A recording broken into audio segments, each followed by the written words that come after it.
Hi guys, ചെമ്പനീർ പൂവ് promo റിവ്യൂവിലേക്ക് എല്ലാവർക്കും സ്വാഗതം.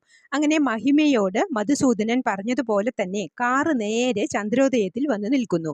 അതിൽ നിന്നും മധുസൂദനൻ കുറച്ച് പലഹാരങ്ങളുമായി ഇറങ്ങി വരുന്നു. രവീന്ദ്രനും ചന്ദ്രമതിയും സച്ചിയും രേവതിയും സുധിയും ഒക്കെ അന്തം വിട്ട് നോക്കി നിൽക്കുന്നു.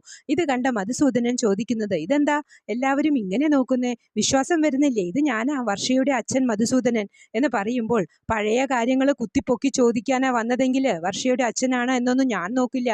എന്നെ തനിക്ക് അറിയാമല്ലോ എന്ന് ദേഷ്യപ്പെടുമ്പോൾ വളരെ സൗമ്യതയോടെ, പഴയ കാര്യങ്ങൾ കുത്തിപ്പൊക്കാനല്ല, പഴയ കാര്യങ്ങളൊക്കെ മറന്നാ ഞാൻ ഇവിടെ വന്നത് എന്ന് പറഞ്ഞ് വർഷയെ ചേർത്ത് പിടിക്കുന്നു മധുസൂദനൻ. ഇത് കണ്ട് ശ്രീകാന്ത് ഓടി വരുന്നു.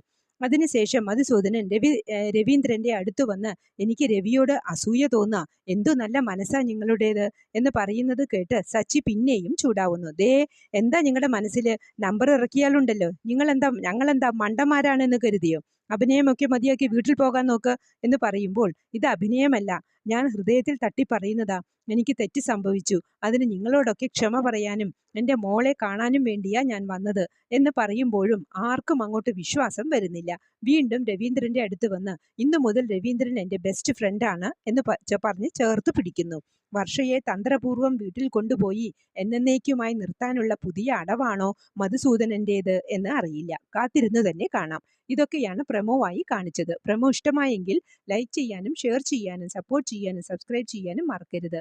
എല്ലാവരും സബ്സ്ക്രൈബ് ചെയ്തു വേണം പ്രൊമോ എല്ലാം കാണുവാൻ. അടുത്ത ഒരു പ്രൊമോവുമായി വരുന്നതുവരെ കാത്തിരിക്കുക.